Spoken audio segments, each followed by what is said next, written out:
श्री राम जय जय राम, श्री राम जय जय राम। यो अंतः प्रविश्य मम वाचमिमां प्रसुप्तां संजीवयत्यखिलशक्तिधरः स्वधाम्ना अन्यास्य हस्तचरणस्वर्णत्वगादीन् प्राणान् नमो भगवते पुरुषाय तुभ्यम्। श्री राम जय जय राम। सत्संग के क्रम में आज श्रीमद्भागवत महापुराण के 9वें स्कंद की 24वां अध्याय 24वां अध्याय कथा है, जिसमें विदर्भ के वंश का वर्णन किया जा रहा है। श्री सुखदेव जी कहते हैं, तस्याम विदर्भो अजनयत पुत्रो नामना कुशक्रथो तृतीयम रोमपादम चा विदर्भ कुलनंदनम। सुखदेव जी कहते हैं, परीक्षित, राजा विदर्भ की भोज्या नाम पत्नी, इस नामक पत्नी से 3 पुत्र हुए, कुश, क्रथ और रोमपाद। रोमपाद विदर्भ वंश में बहुत ही श्रेष्ठ पुरुष हुए। रोमपाद का पुत्र बभु, बभ्रु का कृति, कृति का उसी का चेद था। राजन, इस चेद के वंश में ही 10 घोष और शिशुपाल आदि हुए। क्रथ का पुत्र हुआ कुंती, कुंती का धृष्टि, धृष्टि का निवृत्ति, निवृत्ति का दसार और दसार का व्योम हुआ। व्योम का जीमूत, जीमूत का विकिति, विकिति का भीमरथ, भीमरथ का नवरथ और नवरथ का दशरथ हुआ। दशरथ से शकुनी, शकुन से करम्भी, करम्भी से देवरात, देवरात से देवछत्र, देवछत्र से मधु, मधु से कुरुवंश और कुरुवंश से अनु हुए। अनु से पुरोहोत्र, पुरोहोत्र से आयु और आयु से सात्वत का जन्म हुआ। परीक्षित, सात्वत के 7 पुत्र हुए, भजमान, भाजी, दिव्य, वृष्णि, देववृद्ध, अंधक और महाभोज। भजमान की 2 पत्नियां थी, 1 से 3 पुत्र हुए। निम्नलोची, किंकिन और दृष्टि, दूसरी पत्नी से भी 3 पुत्र हुए, शताजित, सहस्राजित और अयुताजित। देवावृद्ध के पुत्र का नाम था बभ्रु। देवावृद्ध और बभ के संबंध में यह बात कही जाती है कि हमने जैसे दूर से जैसा सुन रखा था, अब वैसा ही निकट से देखते भी हैं। बभ्रु मनुष्यों में श्रेष्ठ है और देवावृद्ध देवताओं के समान है।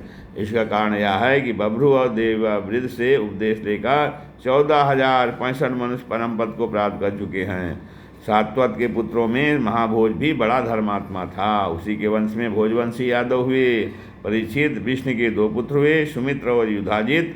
युधाजित के शिनि और अनमित्र, ये 2 पुत्र थे। अनमित्र से निम्न का जन्म हुआ। सत्राजित और प्रसेन नाम से प्रसिद्ध यदुवंशी निम्न के ही पुत्र थे। अनमित्र का एक और पुत्र था, जिसका नाम था शिनि। शिनि से ही सत्यक का जन्म हुआ। सत्यक का जन्म हुआ। इसी सत्यक के पुत्र युधान थे, जो सात्यकी के नाम से प्रसिद्ध हुए। सात्यकी का जय, जय का कुण और कुण का पुत्र युगंधर हुआ। अनमित्र के तीसरे पुत्र का नाम विष्णु था। विष्णु के 2 पुत्र हुए, स्वफल और चित्ररथ। स्वफल की पत्नी का नाम था गांधिनी। उनमें सबसे श्रेष्ठ अक्रूर के अतिरिक्त 12 पुत्र उत्पन्न हुए। आसंग, सारमेय, मृदुर, मृदुविद, गिरि, धर्मवृद्ध, सुकर्मा, क्षेत्रोपेच, अरिमर्दन, शत्रुघ्न, गंधमादन और प्रतिबाहु। इनके एक बहन भी थी, जिसका नाम था सुचीरा। अक्रूर के 2 पुत्र थे, देववान और उपदेव। स्वफल के भाई चित्ररथ के पृथु, विदुरथ आदि बहुत से पुत्र हुए, जो विष्णुवंशियों में श्रेष्ठ माने जाते हैं। सात्वत के पुत्र अंधक के 4 पुत्र हुए, ककुर, भजमान, शुचि और कंबल बरही। उनमें कुकुर का पुत्र बहिनी, बहिनी का विलोमा, विलोमा का कपोतरोमा और कपोतरोमा का अनु हुआ। तुम्बरु गंधर्व के साथ अनु की बड़ी मित्रता थी। अनु का पुत्र अंधक, अंधक का दुंदुभि, दुंदुभि का हरिद्योत, हरिद्योत का पुनर्वस और पुनर्वस के आहुक नाम का पुत्र एक पुत्र तथा आहुक की नाम की एक कन्या हुई। आहुक के 2 पुत्र हुए, देवक और उग्रसेन। देवक के 4 पुत्र हुए, देववान, उपदेव, सुदेव और देववर्धन। इनकी 7 बहनें भी थी, धृत देवा, शांति देवा, उपदेवा, श्रीदेवा, देवरक्षिता, सहदेवा और देवकी। वसुदेव जी ने इन सब के साथ विवाह किया था। उग्रसेन के भी लड़के थे, कंस, सुनामा, न्यग्रोध, कंक, शंकु, सुहु, राष्ट्रपाल, शिष्य और दुष्यमान। उग्रसेन की 5 कन्याएं भी थी, कंसा, कंसवती, कंका, सूरभु और राष्ट्रपालिका। इनका विवाह देवभाग आदि वसुदेव जी के छोटे भाइयों से हुआ था। चित्ररथ के पुत्र विदुरथ से सूर, सूर से भजमान, भजमान से सिनि, सिन से स्वयंभोज और स्वयंभोज से हदिक हुए। हदिक से 3 पुत्र हुए, देवबाहु, सद्धन्वा और कृतवर्मा। देवमेढ़ के पुत्र सूर्य की पत्नी का नाम था मारिका।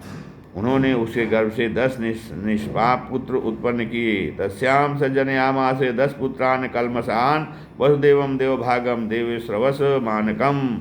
उन्होंने उसके गर्भ से 10 निष्पाप पुत्र उत्पन्न किए। वसुदेव, देवभाग, देवश्रवा, आनक, संजय, श्यामक, कंक, समीक, वत्सक और वृक, ये सब के सब बड़े पुण्यात्मा थे। वसुदेव जी के जन्म के समय देवताओं के नगारे और नववत स्वयं ही बजने लगे थे, अतः वे आनंद दुंदुभी भी कहलाए। वे ही भगवान श्री कृष्ण के पिता हुए। वसुदेव आदि की 5 बहनें भी थी। प्रथा अर्थात कुंती, सुददेवा, सुदकीर्ति, सुदसवा और राजाधिदेवी। वसुदेव के पिता सूरसेन के एक मित्र थे, कुंती भोज। कुंती भोज के कोई संतान न थी, इसलिए सूरसेन ने उन्हें प्रथा नाम की अपनी सबसे बड़ी कन्या गोद दे दी थी। प्रथा ने दुर्वासा ऋषि को प्रसन्न करके उनसे देवताओं को बुलाने की विद्या सीख ली। एक दिन उस विद्या के प्रभाव की परीक्षा के लिए प्रथा ने परम पवित्र भगवान सूर्य का आह्वान किया। उसी समय भगवान सूर्य वहाँ पहुँचे। उन्हें देखकर कुंती का हृदय विस्मय से भर गया। उसने कहा, भगवान मुझे क्षमा कीजिए, मैंने तो परीक्षा करने के लिए इस विद्या का प्रयोग किया था, अब आप पधार सकते हैं। सूर्यदेव ने कहा, देवी मेरा दर्शन निष्फल नहीं हो सकता, इसलिए हे सुंदरी, अब मैं तुझसे एक पुत्र उत्पन्न करना चाहता हूँ। हाँ अवश्य, तुम्हारी योनि दूषित न हो, इसका उपाय मैं कर दूंगा। यह कहकर भगवान सूर्य ने गर्भ आच्छादित कर दिया और उसके बाद वे स्वर्ग चले गए। उसी समय उससे एक बहुत सुंदर और तेजस्वी शिशु उत्पन्न हुआ। वह देखने में दूसरे सूर्य के समान जान पड़ता था। प्रथा लोक निंदा से डर गई, इसलिए उसने बड़े दुख से उस बालक को नदी के जल में छोड़ दिया। परीक्षित, उसी प्रथा का विवाह तुम्हारे परदादा पांडु से हुआ था, जो वास्तव में बड़े सच्चे और वीर थे। परीक्षित, प्रथा की छोटी बहन सुदेवा का विवाह करुष देश के अधिपति वृद्ध शर्मा से हुआ था। उसके गर्भ से दंतवक्त का जन्म हुआ था। यह वही दंतवक्त है जो पूर्व जन्म में सनकादि ऋषियों के साथ हिरण्याक्ष हुआ था। कैकेय देश के राजा धृष्टकेतु ने सुतकीर्ति से विवाह किया था। उसे संतर्दन आदि 5 कैकेय राजकुमार हुए। राजाधिदेवी का विवाह जयसेन से हुआ था। उसके 2 पुत्र हुए, विंद और अनुविंद। वे दोनों ही अवंती के राजा हुए। चेदिराज दमघोष ने सुतसवा का प्राणी ग्रहण किया। उसका पुत्र था शिशुपाल, जिसका वर्णन पहले ही 17वें स्कंद में आ चुका है। वसुदेव जी के भाइयों में से देवभाग की पत्नी कंसा के गर्भ से 2 पुत्र हुए, चित्रकेतु और बेहदबल। देवश्रवा की पत्नी कंसवती से सुवीर और ईशुमान नाम के 2 पुत्र हुए। आनन की पत्नी कंका से गर्भ से भी 2 पुत्र हुए, सत्यजित और पुरजित। संजय ने अपनी पत्नी राष्ट्रपालिका के गर्भ से वृखा और दुर्मसन आदि कई पुत्र उत्पन्न किए। इसी प्रकार श्यामक ने सूरभूमि सरसुरभू नाम की पत्नी से हरिकेश और हिरण्याक्ष नाम के 2 पुत्र उत्पन्न किए। मिस्र केसी अप्सरा के गर्भ से वत्सल के भी वृक आदि कई पुत्र हुए। वृक ने दुर्वाक्षी के गर्भ से तक्ष, पुष्कर और साल आदि कई पुत्र उत्पन्न किए। समीक की पत्नी सुदामनी ने भी सुमित्र और अर्जुन पाल आदि कई बालक उत्पन्न किए।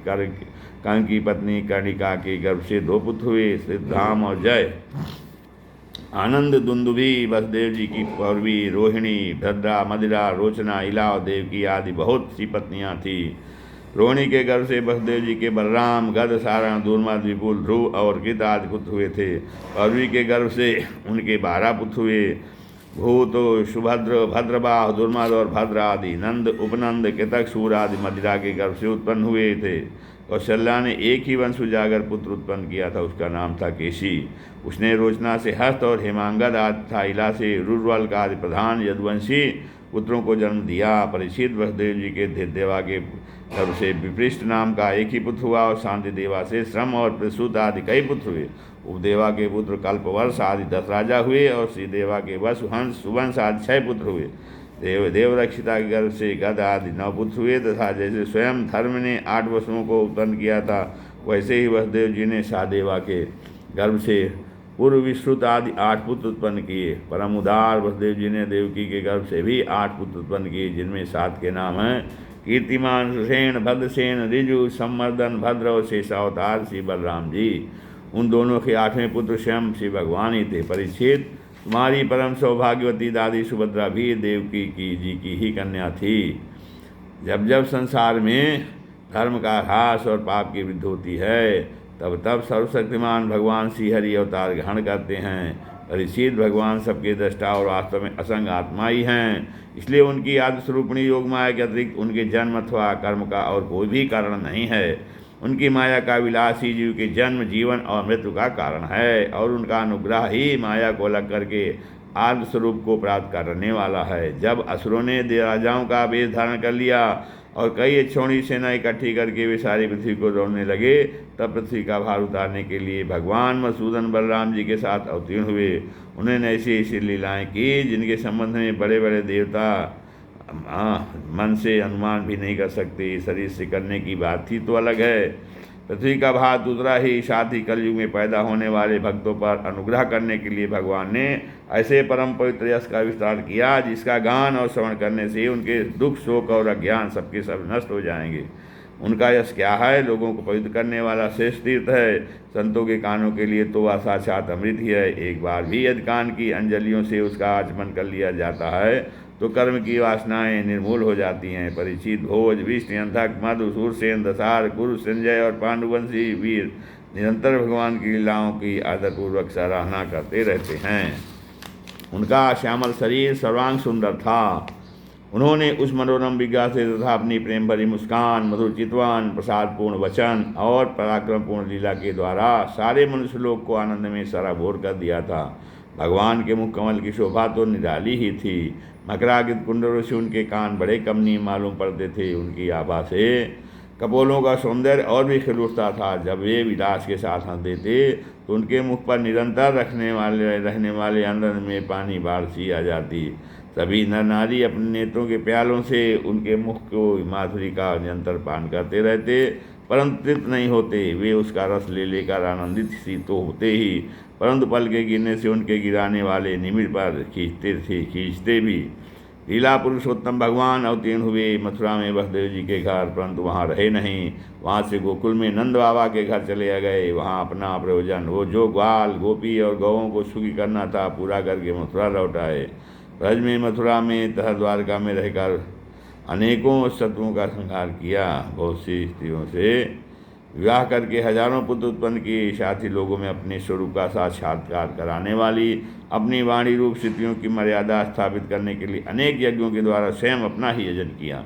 कौरव और पांडवों के बीच उत्पन्न हुई आपस की कला से उन्होंने पृथ्वी का बहुत सा भार हल्का कर दिया तथा युद्ध में अपने देश से ही राजाओं की बहुत सी अक्षौणियों को ध्वंस करके संसार में अर्जुन की जीत का डंका पिटवा दिया। फिर उद्धव को आर्तत्व का उपदेश किया और इसके बाद वे अपने परम धाम को सिधार गए। इस श्रीमद्भागवते महापुराणे वैयासिक्याम अष्टादश शास्त्रायां परमहंस्यां संहितायां नवम स्कंदे सूर्यसोमवंशानुकीर्तने यदुवंशानुकीर्तनं नाम चतुर्थोऽध्यायः। श्री राम जय राम, जय जय राम, श्री राम जय।